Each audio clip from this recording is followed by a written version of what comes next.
अस्सलामुअलैकुम। महाराष्ट्र के एक बाबा रामगिरी महाराज ने रिसेंटली अभी कुछ दिन पहले हमारी नबी की शान में गुस्ताखी की, जिसके खिलाफ बहुत सारे मुसलमानों ने आवाज उठाई, इसकी अरेस्ट की मांग की। और उससे भी हैरानी की बात यह है कि जब इस बाबा से बोला गया कि आपके स्टेटमेंट से मुस्लिम लोगों को काफी दुख हुआ है, तो पता है इन्होंने क्या जवाब दिया? इन्होंने कोई सॉरी नहीं बोला, कोई माफी नहीं मांगा। इन्होंने बोला कि अगर उनको बुरा लगा है तो उनके लिए कोर्ट खुला है, उनके लिए कानून है, वो जाकर FIR करें, कंप्लेन करें। यदि हमारे बात पर किसी को आपत्ति है तो आपके लिए कानून है, कोर्ट है।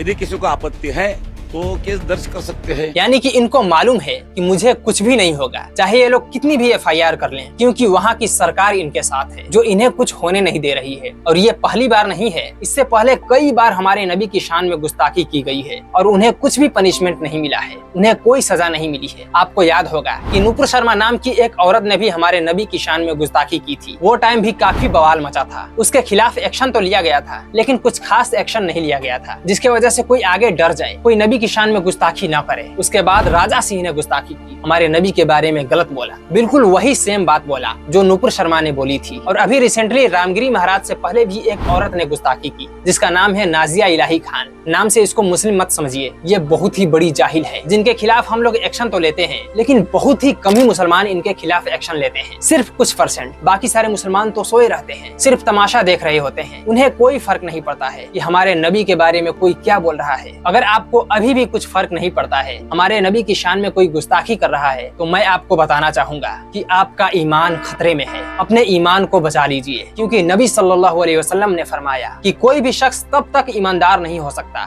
तब तक मुसलमान नहीं हो सकता, जब तक कि उसके लिए मैं उसके वालिद और औलाद से भी ज्यादा महबूब न बन जाऊं। अब आप सोचिए, अगर आपके पेरेंट्स के बारे में कोई कुछ गलत बोलता है, कोई आपके पेरेंट्स को गालियां देता है, तो क्या आप बर्दाश्त कर पाएंगे? कभी नहीं कर पाएंगे। तो अगर नबी के बारे में कोई गलत बोल रहा है तो आप कैसे बर्दाश्त कर ले रहे हैं, जबकि नबी के लिए अपने पेरेंट्स से भी ज्यादा मोहब्बत होनी चाहिए। और हमें हमारे नबी से सिर्फ इस हदीस की वजह से मोहब्बत पैदा नहीं हो जाएगी, उसके लिए हमें अपने नबी की जिंदगी के बारे में पढ़ना होगा कि हमारे नबी ने हमारे लिए क्या क्या किया। आधी रात को जागकर अल्लाह से रो रो कर नबी ने हमारे लिए दुआएं की। आखिरत में जब हमारा कोई नहीं होगा तो हमारे साथ हमारे नबी मोहम्मद सल्लल्लाहु अलैहि वसल्लम होंगे, हमारे लिए अल्लाह से बख्शिश की मांग करेंगे, या अल्लाह मेरी उम्मत को बख्श दे। और देखिए हम लोग कैसे हैं, हम लोग उनके लिए आवाज भी नहीं उठा रहे हैं, फिर भी नबी हमारे लिए आवाज उठाएंगे। तो मेरी आप सभी लोगों से गुजारिश है, अपने आप से एक वादा कीजिए कि आज से आपको अपने नबी की जिंदगी के बारे में जानना है। हमारे नबी की जिंदगी कैसी रही, हमारे नबी ने क्या क्या परेशानियां उठाई, उसके बारे में जानना है, उसके बारे में पढ़ना है। आज से अपने आप से वादा कीजिए, तभी जाकर हमारे दिल में हमारे नबी के लिए सच्ची मोहब्बत पैदा होगी।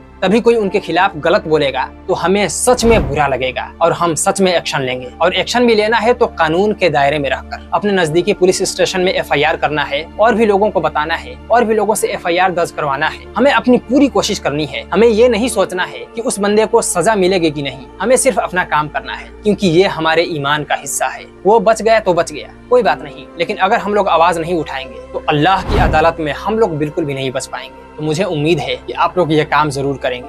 अस्सलामु अलैकुम।